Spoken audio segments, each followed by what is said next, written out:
বানে ধোৱা অসমৰ ছবি ইখনৰ পিছত সিখন ছবি আপোনাৰ সন্মুখলৈ আহিছে। আপুনি ঘৰত অতি অস্থিৰ হৈ এই ছবিবোৰ চাই ভাবিছে আপোনজনৰ কি অৱস্থা চলিছে সমগ্ৰ অসমত। এই ছবিবোৰ চাওক টুকুৰাকে। এয়া বৰ্তমান চন্তক বিহুবৰ চন্তকৰ এই দৃশ্য চাওক। সকলো এতিয়া পথৰ কিনাৰত আৰু এই ঠাইখিনিতো বৰ ব্যাপকভাৱে প্ৰভাৱ পৰিলে, যিখিনি বৰ্ণনা হয়তো আপোনালোকে ভিডিঅ'টো চোৱাৰ লগে লগে নিজেই অনুভৱ কৰিব। আৰু এফালৰ পৰা যদি দেখাবলৈ হয় এখন ডাঙৰ এটা মানে আপোনালোকক মই ভিডিঅ' দি শেষ কৰিব নোৱাৰিম গোটেই এৰিয়া দেখাবলৈ হলে। কোনো অঞ্চল বাকী নাই, সকলো অঞ্চলতে কিন্তু দুৰ্বিহ হৈ পৰিছে। এনেকুৱা এটা ভয়ংকৰ ৰূপ ললে য'ত এতিয়া সকলো অঞ্চলে এতিয়া বানত ককবকালে আৰু এনেকুৱা এটা চিটুৱেশ্যন হৈছে। এতিয়া এইবোৰ পলসবোৰ বাহিৰলৈ উলিয়াইছে আৰু ইয়াৰ যিটো পৰিৱেশ, এই মানুহখিনি পথৰ কাষত এতিয়া থাকিব লগা হৈছে। এনেকুৱা এটা চিটুৱেশ্যন হৈছে যিটো আপোনালোকে কি ধৰণে বৰ্ণনা কৰিম। গৰু ছাগলী সকলোবোৰ পথৰ কাষত এইদৰে আচৰিত এটা পৰিৱেশে বিৰাজ কৰিছে, যিটো মানে সকলোবোৰ ইয়াত। নমস্কাৰ, মই অনুপম চক্ৰৱৰ্তী। আপোনালোকে চাই আছে পিপুলছ টিভি, মানুহৰ কথা মানুহৰ ব্যথা, আৰু আপোনালোকৰ সন্মুখত voice of editor in chief.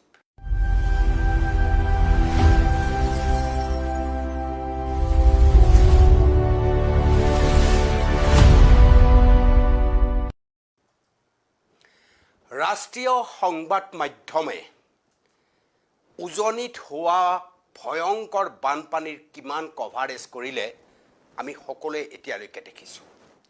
মই ধৰি ল'লোঁ যে বানপানীৰ সময়ত পানী যিহেতু বহুত উঠি থাকে তেওঁলোক আহিব নোৱাৰে, কিন্তু বানপানী যোৱাৰ পিছত বৰ্তমান অসমত কি অৱস্থা চলি আছে সেয়া চাবলৈ কোনোবা এগৰাকী ৰাষ্ট্ৰীয় চেনেলৰ সাংবাদিক আপুনি উজনি অসমত দেখিছেনে? এই সকলেই সাংবাদিক, ৰাষ্ট্ৰীয় চেনেলৰ সাংবাদিক, যিসকলে নিৰ্বাচনৰ সময়ত হেলিকপ্টাৰত উঠি ডাঙৰ ডাঙৰ নেতাৰ তেওঁলোকে সাক্ষাৎকাৰ গ্ৰহণ কৰে। অসমৰ চাৰিওফালে তেওঁলোকে পিয়াপি দি ফুৰে, চাৰিওফালে পিয়াপি দি ফুৰি নিৰ্বাচনৰ সময়ত তেওঁলোকে বিভিন্ন প্ৰচাৰ প্ৰসাৰে কৰি হাহাকাৰ লগাই দিয়ে, আৰু সেইসকলে নিৰ্বাচন পাৰ হৈ যোৱাৰ পিছতে এক প্ৰকাৰ অন্তৰ্ধান। অসমৰ কোনো নাম তেওঁলোকৰ জিভাত এই পৰ্যন্ত নাই বুলি ক'লেও বঢ়াই কোৱা নহয়। ৰাষ্ট্ৰীয় চেনেলৰ এয়াই কি দায়বদ্ধতা অসমৰ প্ৰতি? ক'ত গ'ল অৰ্ণৱ গোস্বামী, অসমৰ সন্তান অৰ্ণৱ গোস্বামী? সিদিনা আহি গুৱাহাটীত কৈ গৈছিল যে মই অসমীয়া বুলি গৰ্ব কৰোঁ। ক'ত গ'ল সেইজন অৰ্ণৱ গোস্বামী?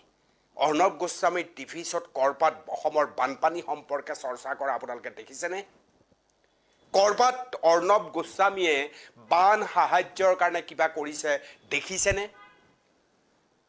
ইমান ডাঙৰ ফ'ৰ্চ থকাৰ পিছতো অৰ্ণৱ গোস্বামীয়ে কিয় ক'ব পৰা নাই যে অসমত এই ধৰণে বানাক্ৰান্তৰ দুৰ্দশা, তাৰ পিছতো SDRFে ভালকৈ কাম কৰিব পৰা নাই? কিয় প্ৰশ্ন সুধিব পৰা নাই?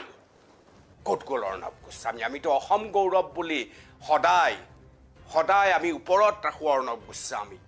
আজি সেইজন অৰ্ণৱ গোস্বামীক এই বানপানীৰ সময়ত ক'তো আমি বিচাৰি পোৱা নাই। বানে ধোৱা অসমখনক যদি ৰাষ্ট্ৰীয় পৰ্যায়ত আমি প্ৰচাৰ আৰু প্ৰসাৰ কৰিব পাৰিলোহেঁতেন, তেতিয়াহ'লে কৃষকৰ বাবে, বানে ধোৱা অসমীয়াৰ বাবে আৰ্থিক পেকেজ পাবৰ বাবে, এটা শক্তিশালী আৰ্থিক পেকেজ পাবৰ বাবে সক্ষম হ'লোহেঁতেন। কিন্তু তেওঁলোকৰ অসমক লৈ, উত্তৰ পূৰ্বাঞ্চলক লৈ এয়াই পৰিণাম। দিখৌ কিয় উফন্দি উঠিল? দিচাং নৈৰ এই পৰিস্থিতি কিয় হ'ল? ইয়াৰ উৎস কি? ক'ৰ পৰা বানপানীৰ সৃষ্টি হ'ল? প্ৰাকৃতিক কাৰণ নে নাগালেণ্ডত মনে মনে জলবিদ্যুৎ প্ৰকল্পৰ কাম চলি থকাৰ কুফল? কোনো চৰ্চা আপুনি ৰাষ্ট্ৰীয় চেনেলত নাপায়। উজনি অসমৰ শিৱসাগৰ, চৰাইদেউ, নাজিৰাৰ গাঁৱে গাঁৱে মানুহ শুব পৰা নাই, কান্দিছে। ভোকাতুৰ শিশুৰ বিভিন্ন ধৰণৰ ৰোগ হৈছে, তথাপিও ৰাষ্ট্ৰীয় পৰ্যায়ৰ অঞ্জনা ওম কাশ্যপ, শ্বেতা সিং, অৰ্ণৱ গোস্বামীক কাকো আপুনি নাই দেখা। এটা শব্দ তেওঁলোকে লিখা নাই। আৰু এই বানপানীৰ সময়ৰ এই ভয়ংকৰ পৰিস্থিতিৰ সময়ত ৰাষ্ট্ৰীয় চেনেলৰ এইসকল সাংবাদিকে কক্ৰোচ জনতা পাৰ্টিৰ বৃহৎ ছাত্ৰ আন্দোলনৰ বিৰুদ্ধে কেনেকৈ যুদ্ধ কৰিব লাগে তাতহে তেওঁলোক ব্ৰতী হৈ আছে। এয়াই তেওঁলোকৰ ৰাষ্ট্ৰীয় দায়বদ্ধতা। কেতিয়াবা দুখ লাগে, কেতিয়াবা বেয়া লাগে, কেতিয়াবা এনেকুৱা লাগে যে এটা সময়ত আমি যিটো মাহীয়াৰ দৃষ্টিভংগী কৰিছিলোঁ, আজিকালি বৈদ্যুতিন মাধ্যমেই যেন সেই মাহীয়াৰ দৃষ্টিভংগী গ্ৰহণ কৰিছে।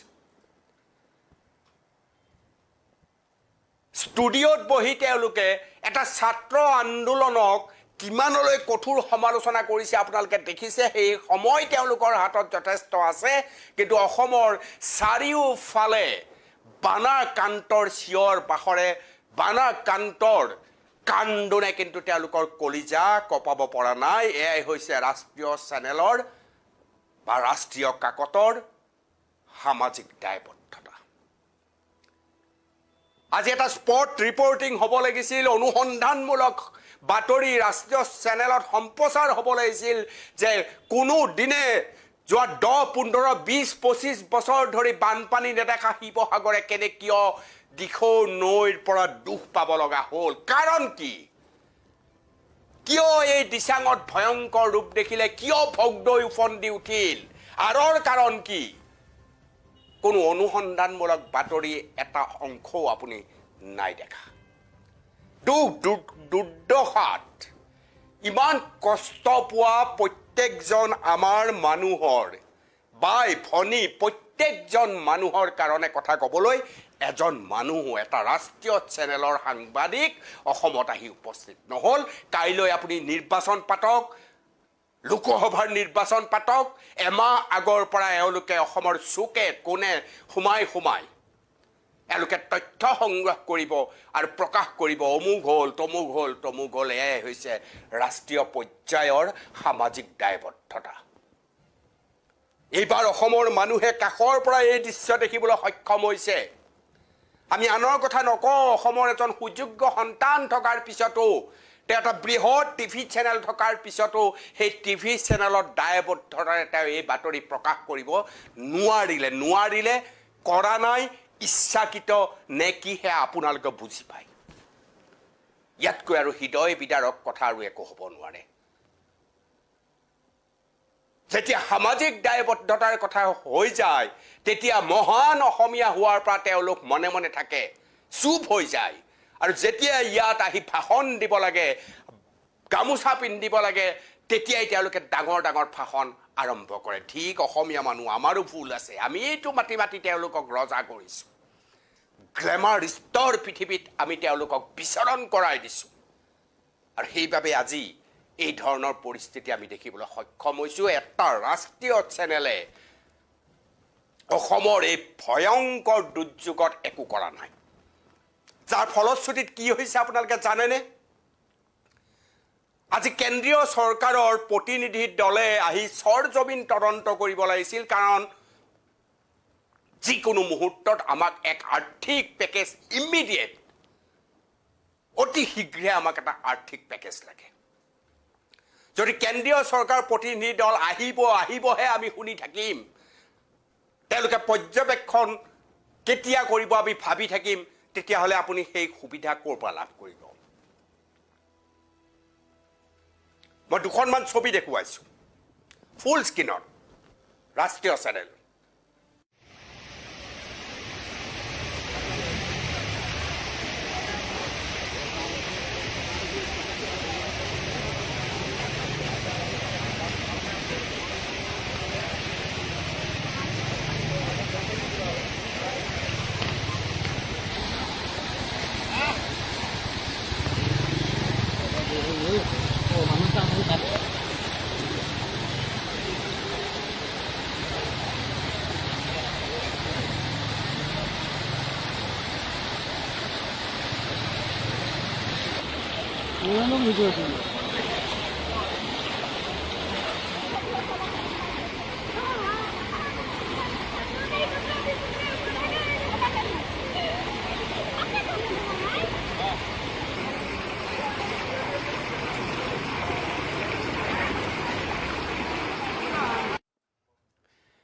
স্ক্ৰীনত আপোনালোকে ৰাষ্ট্ৰীয় চেনেলৰ সাংবাদিক দেখিছে।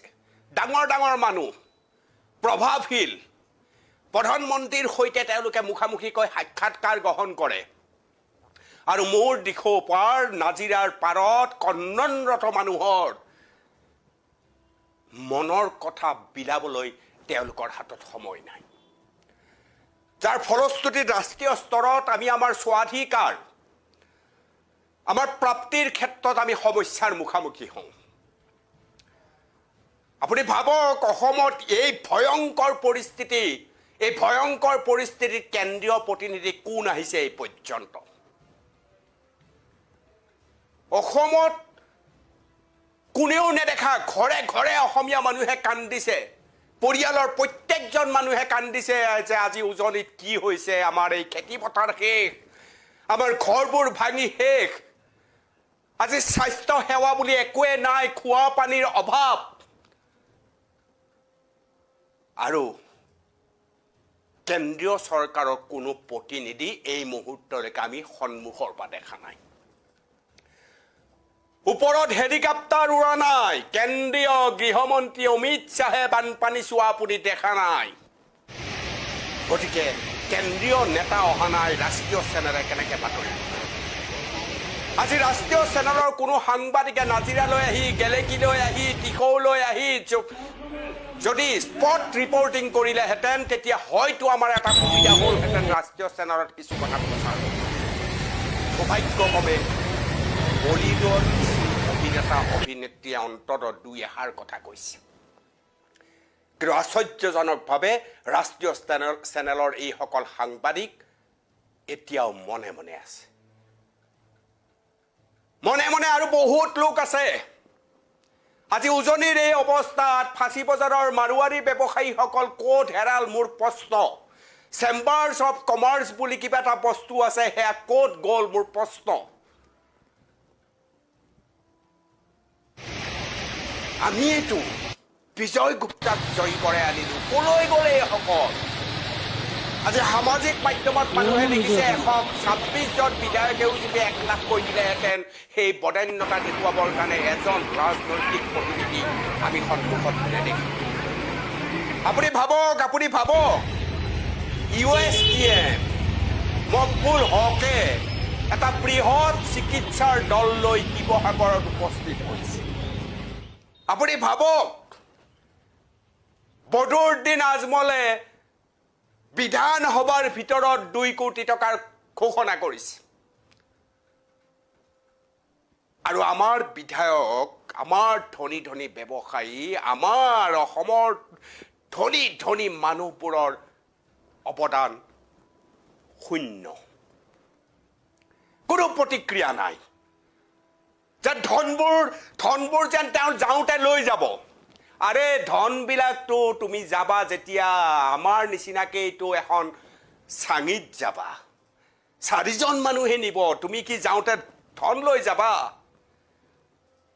আজি যদি তুমি গেলেকীৰ দুৰ্দশা নুবুজা আজি যদি তুমি নাজিৰাৰ গাঁৱে গাঁৱে চন্তক বিহুবৰ নাগিনী মৰা লাকুৱা তোমালোকে যদি নুবুজা কোনে বুজিব এই সকল আমাৰ আত্মীয় কুটুম্বৰ বাবে তোমালোকৰ যদি বুকুত কোনো ধৰণৰ বিষ অনুভৱ নহয় জেপৰ পৰা যদি ধন ওলাই নাযায় কি যাওঁতে লৈ যাবা তোমালোকে বহুত ৰং আমি ছবি দেখিবলৈ সক্ষম হলো অসমৰ ডাঙৰ ডাঙৰ ফাঁচী বজাৰ গ্ৰাস কৰি থকা কাৰো মুখত এটকাও অৱদান দিয়া আপুনি নেদেখে ফাঁচী বজাৰে ক'ব পাৰিব লাগিছিল আজি যিমান চাউল লাগে দাইল লাগে চেনি লাগে আলু লাগে পিঁয়াজ লাগে আমি ফাঁচী বজাৰৰ পৰা পঠিয়াম আপুনি মই আমাৰ বহু অসমীয়া মানুহে নিজাববীয়া প্ৰচেষ্টাৰে ইতিমধ্যে সহায় কৰিছে কিন্তু এইসকল চুপ এইসকল আৰু যেতিয়াই চুপ হয় তেতিয়াই অনা অসমীয়া শব্দটো প্ৰয়োগ নকৰোঁ বুলি ভাবিও মানুহে প্ৰয়োগ কৰে যেতিয়াই অসমীয়াৰ দুৰ্দশা হয় এওঁলোকৰ মাত বন্ধ হৈ যায় মিয়া বুলি কৈ থাকোঁতে এতিয়া বদৰুদ্দিন আজমলে উজনি অসমত 2 কোটি টকা দিয়ে মহবুল হকে USTMে এটা বৃহৎ চিকিৎসাৰ দল লৈ উজনি অসম পায়গে। মিয়া একদম ভয়ানক বস্তু। এয়া হৈছে আমাৰ দৰ্শন।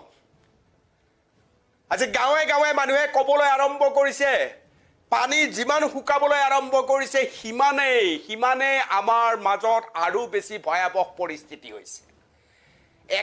একাঠু পলস পৰিছে খোদ ঘৰৰ ভিতৰত। গডৰেজত ভৰাই থোৱা কাপোৰত এতিয়া বোকা। গৰু মহ কিমান কৰিছে হিচাপ নাই, পশুধনৰ অৱস্থা নোহোৱা হৈছে। আটাইতকৈ ডাঙৰ কথা, মানুহ কিমান মৰিছে এই হিচাপ আমি এতিয়ালৈকে ভালকে দিব পৰা নাই। কিমান নিৰুদ্দিষ্ট হৈ আছে আমি নাজানো। ৰাজপথৰ গাড়ী গৈ পথাৰৰ পলসৰ মাজত পৰি থকা পৰিস্থিতি আপুনি মই বহু বছৰ ধৰি বোধ কৰোঁ দেখা নাছিলোঁ।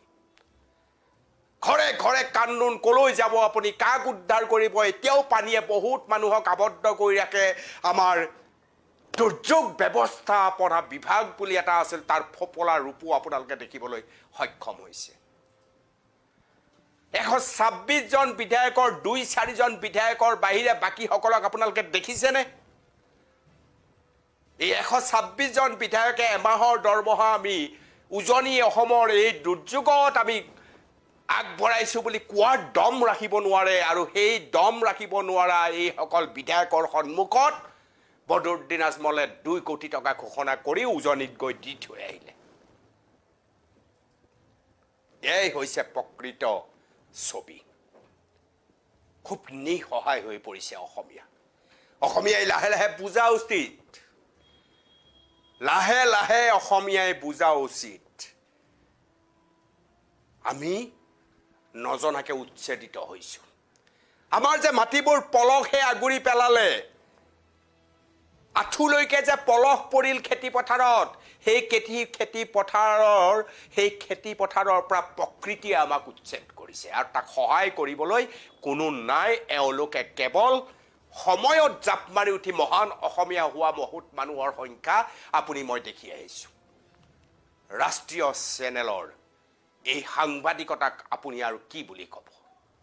য'ত সূৰ্য উঠা দেশৰ কথা কোৱা হয়, য'ত উত্তৰ পূৰ্বাঞ্চলৰ অসমকে ধৰি চাৰিওফালে বানে গ্ৰাস কৰি পেলাইছে আৰু উজনি অসমক ভয়ংকৰভাৱে শেষ কৰি পেলাইছে, তাৰ পিছতো তেওঁলোকৰ গা লৰা নাই। তাৰ পিছতো তেওঁলোকে ভবা নাই যে সেই স্থানত গৈ আমি সাংবাদিকতা কৰোঁ আৰু ভাৰতৰ প্ৰত্যেকটা মানুহক জনাওঁ যে আমাৰ এই সহোদৰ, আমাৰ এই ভাই, আমাৰ এই আত্মীয় অসমত বৰ কষ্ট হৈছে মানুহৰ। জনোৱাৰ প্ৰয়োজন অনুভৱ কৰা নাই। বোধ কৰোঁ প্ৰধানমন্ত্ৰী আহিলে হেলিকপ্টাৰত একেলগে উঠি আহিবলৈ এওঁলোক ৰৈ আছে। এওঁলোকে নিজাববীয়া প্ৰচেষ্টাৰে যোৰহাটলৈ নাহে, শিৱসাগৰলৈ নাহে, চৰাইদেউলৈ এওঁলোকে নাহে। এয়াই ৰুঢ় বাস্তৱ আমাৰ বাবে। সাংঘাতিক কঠিন পৰীক্ষাৰ মুখামুখি হৈ আছোঁ আমি, প্ৰত্যাহ্বানৰ ওপৰত প্ৰত্যাহ্বান। সেই সময়ত ৰাষ্ট্ৰীয় স্তৰত এইসকল গ্লেমাৰিষ্ট সাংবাদিকে যেতিয়া মূৰ পোলকা মাৰে, আপোনাৰ মোৰ কিয় খং নুঠিব? খং উঠাটো স্বাভাৱিক। এয়াই দুখ আমাৰ, এয়াই প্ৰত্যেকজন অসমীয়া মানুহৰ বাবে ইয়াতকৈ আৰু বেদনাদায়ক কথা আৰু একো হ'ব নোৱাৰে। প্ৰিয় দৰ্শক, সামাজিক মাধ্যমত তোলপাৰ লগাই দিয়ক, ইনষ্টাগ্ৰামত তেওঁলোকক কঠোৰ সমালোচনা কৰক, যাতে অসমলৈ অহাৰ সময়ত, ভাল দিনত অসমলৈ আহি বেয়া দিনত অসমলৈ ঘূৰি নোচোৱা কোনো মানুহ যাতে অসমৰ প্ৰিয় হ'ব নোৱাৰে, সেই কথা নিশ্চিত হ'ব লাগে। ভইচ অফ এডিটৰ ইন চিফৰ পৰা মই বিদায় লৈছোঁ। কিন্তু বিদায় লোৱাৰ পূৰ্বে 2টা দৃশ্য আপোনালোকৰ সন্মুখত আকৌ এবাৰ উলিয়াই দিছোঁ।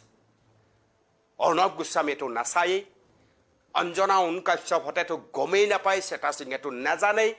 ইলেকশ্যনৰ বতৰতহে তেওঁলোকক লগ পাব। এতিয়ানো ক'ত লগ পাব এই মহান অসমীয়াজনক? ইউটো সঁচা কথা। সেই বুলি আপুনি মই কি মনে মনে থাকিম? যুদ্ধটো চলি থাকিব। প্ৰত্যাহ্বান আহিছে, সমগ্ৰ অসমীয়া এক হৈছে। উজনি অসমত আজি বান সাহায্য প্ৰত্যেকজন মানুহে ব্যক্তিগত পৰ্যায়তো চেষ্টা কৰিছে আৰু এই চেষ্টা চলি থাকিব অসমীয়াৰ মাজত। মই বিদায় লৈছোঁ দুটা দৃশ্য আপোনালোকৰ সন্মুখত আগবঢ়াই।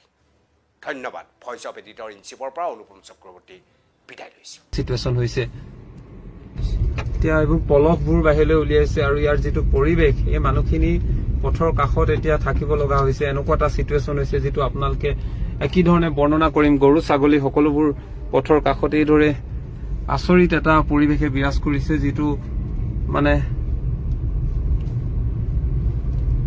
সকলোবোৰ ইয়াত যিমানখিনি আচবাব হওক গাড়ী মটৰ সকলোবোৰ ধ্বংস হৈ গ'ল, সকলোবোৰেই ধ্বংস হৈ গৈছে ইতিমধ্যে। ঘৰ দুৱাৰ ভাঙি তছনছ। আৰু বহুতে এতিয়া কৈছে ক'ত ক'ত বেয়া হ'ল। আচলতে সেইখন দিশৌখনৰ কিনাৰত চাওক, এখন চন্তক বজাৰ আছিলে, সকলো ভাঙি তছনছ হৈ গ'ল। বহুতে কৈছে ক'ত বেয়া হৈছে। আচলতে ক'ত পৰিস্থিতি বেয়া বুলিবলৈ নাই, চব ফালে পৰিস্থিতি বেয়া, সকলোবোৰ ধ্বংস হৈ গৈছে, সকলোবোৰে এফালৰ পৰা ভাঙি ছিঙি তছনছ।